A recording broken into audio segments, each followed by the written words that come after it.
안녕하세요, COG 클리닉 여러분. 캐논데일 로드 앰베서더이자 스테이지온 아카데미 대표 김도형 코치입니다.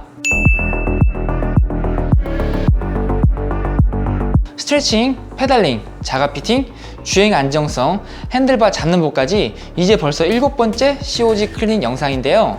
저번 달 업로드된 페달링 심화편은 어떠셨나요? 조금이나마 도움이 되셨을까요? 항상 영상을 만들고 돌이켜보면 제가 설명하는 부분에 있어서 너무 어렵거나 혹은 전달력이 부족하지 않았나 생각이 드는데요. 혹시 COG 클린 영상을 보시며 이해가 안 가는 부분이 있다면 댓글로 편안하게 남겨주시면 제가 다음 영상에 답변 드리도록 하겠습니다. 오늘은 자전거를 타시는 분들이 정말 많이 고민하는 파워미터에 대해서 다뤄볼까 합니다. 저 또한 교육센터를 운영하는 입장에서 정말 많은 질문을 받는 것 중에 하나가 주변에서 파워미터 없냐고 그러는데 꼭 필요한가요? 사야 할까요? 파워미터 보는데 종류가 너무 많아요. 뭐 크랭크형, 뭐 페달형, 허브형 여러 가지 있는데 어떤 게 좋을까요? 이런 질문들을 제가 현장에서 너무나도 많이 드는 질문인데요. 그럼 일단 결과부터 먼저 말씀드리겠습니다. 파워미터 잘 활용하면 좋습니다. 완전 땡큐예요. 근데 하지만 이 파워미터가 없어도 상관없다는 말도 함께 전달해드리고 싶습니다. 오늘은 파워미터 이전에는 선수들은 어떤 식으로 훈련을 해왔는지, 그리고 왜 파워미터가 필요한지, 그리고 FTP란 무엇인지, 파워미터와 심박계의 메커니즘에는 어떤 차이가 있는지에 대해서 중점적으로 다뤄보고자 합니다. 지금은 너무나 당연한 속도계, 이제는 속도계 없으면 더 이상하죠. 하지만 속도계 없이 자전거를 타던 시절도 있었는데요. 그 시절에는 많은 선수분들이 운동을 많이 했느냐 적게 했느냐는 오로지 거리를 가지고 가늠을 하였고요. 속도계가 세상에 나오면서 속도와 거리로 운동 강도를 정하고 이를 통해서 트레이닝 계획을 세우고 있는데요. 그리고 또한 심박계가 세상에 나오면서 이를 이용한 과학적인 트레이닝 방법이 널리 알려지고 선수들도 이를 이용해서 과학적 트레이닝을 하면서 더욱더 체계적인 훈련을 할 수 있게 됐습니다. 우리가 잘 알고 있는 랜스 암스트롱 시절 심박계를 이용한 훈련이 매우 각광을 받았던 시기가 있었습니다. 그 시기 이후로 사이클 경기력이 전반적으로 매우 향상됨을 확인할 수 있었는데요. 그 이후로도 파비안 칸첼라라가 도로독주 월드 챔피언 등극하면서 연패를 기록하면서 파워미터를 이용한 트레이닝이 많이 세상에 알려지게 됐습니다. 속도계와 파워미터, 케이던스 등등 이런 장치들이 발전됨에 따라 선수들의 트레이닝 방법이나 시합에서의 작전들이 매우 고도화되고 치밀화됨을 확인할 수 있으실 겁니다. 보통 치밀해진다는 건 선수들이 퍼포먼스 향상 그리고 운동 수행 능력 향상에 있어서 주기화를 계획할 수 있고 또한 그 주기화를 통해서 퍼포먼스 향상이 매우 용이해졌다고 표현할 수 있겠습니다. 제가 계속 앞에서부터 파워미터를 가지고 선수를 포커스로 말씀을 드리고 있는데요. 제가 영상 초반에 파워미터가 있으면 완전 땡큐라고 말씀드린 적 있죠? 그런 완전 땡큐인 파워미터가 누구에게 필요하고 누가 사용하는 게 좋을까? 왜? 라는 이 질문을 하고 싶습니다. 이 질문을 본인 스스로에게 안 하고 파워미터를 구입하신다면 그냥 비싸고 무거운 장치뿐이 안 될 것 같아요. 파워미터는 훈련을 효율적으로 도와주는 도구이자 툴이지 파워미터가 있다고 더 속도가 빨라지거나 과학적 트레이닝을 바로 적용을 할 수 있다는 뜻은 아닙니다. 그렇기 때문에 우리는 파워미터를 구입할 때 파워미터를 어떤 방식으로 효율적으로 이용할 수 있을지에 대해서 숙지를 하는 것이 매우 중요합니다.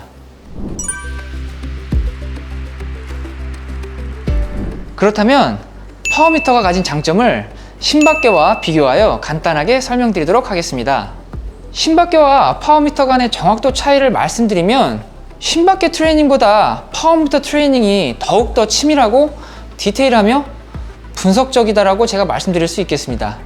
심박계는 우리 몸의 생리학적 변화에 의하여 심박수를 가지고 하는 방법이기 때문에 능동적이기보다는 반응적이라고 말씀드리고 싶고요. 근육이 하는 일에 대한 반응이라고 말하고 싶습니다.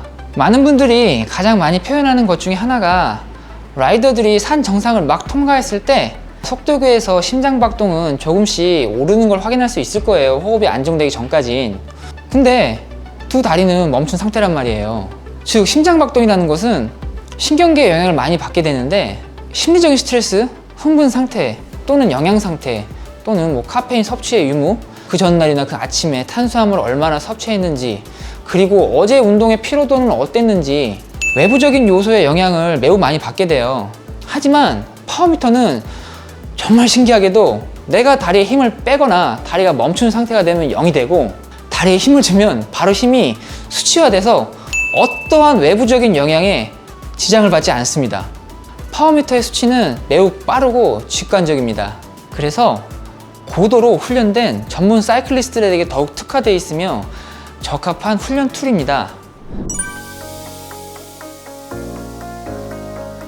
파워미터가 심박계보다 더 효율적인 것을 알았고, 그래서 우리가 파워미터를 구입했다면 우리가 가장 먼저 무엇을 해야 될까요?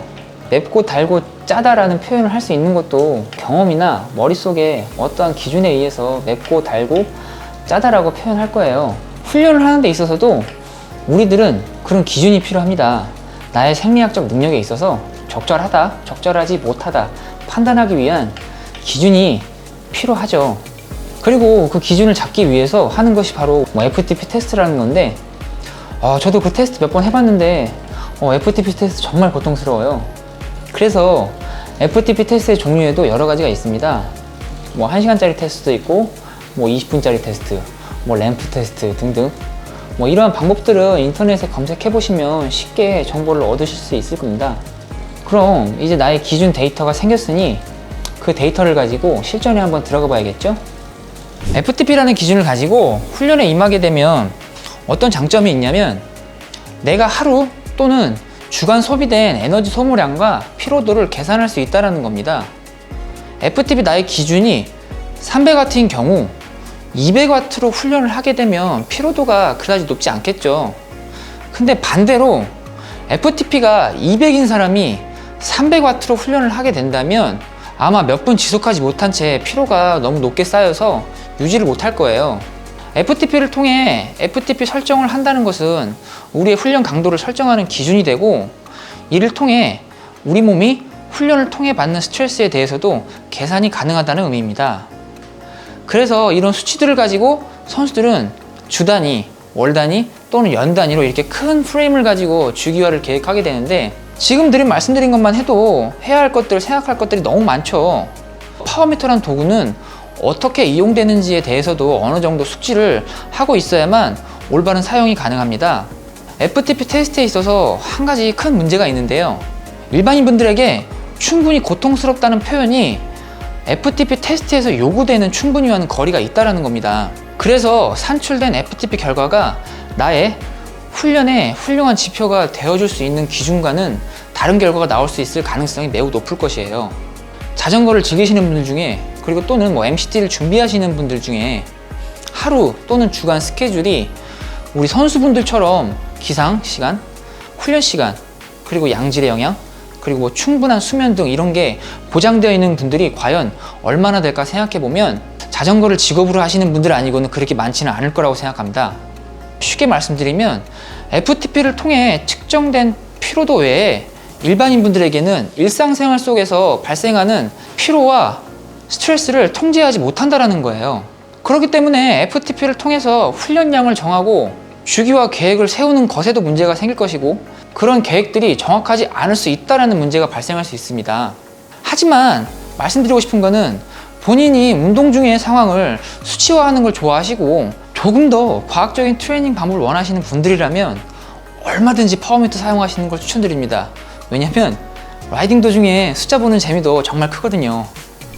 자전거를 즐겁게 타실 거면 파워미터 구입에 앞서서 조금만 더 신중했으면 좋겠다고 말씀드리고 싶습니다.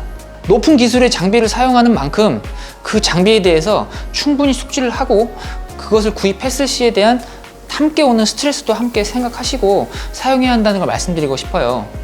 다음에 기회가 될 때 오늘보다 심화된 내용으로 파워미터를 이용하여 훈련하는 방법에 대해서 더욱 자세히 다뤄보도록 하겠습니다. 이상 COG 클리닉의 스테이지원 대표 김도형이었습니다.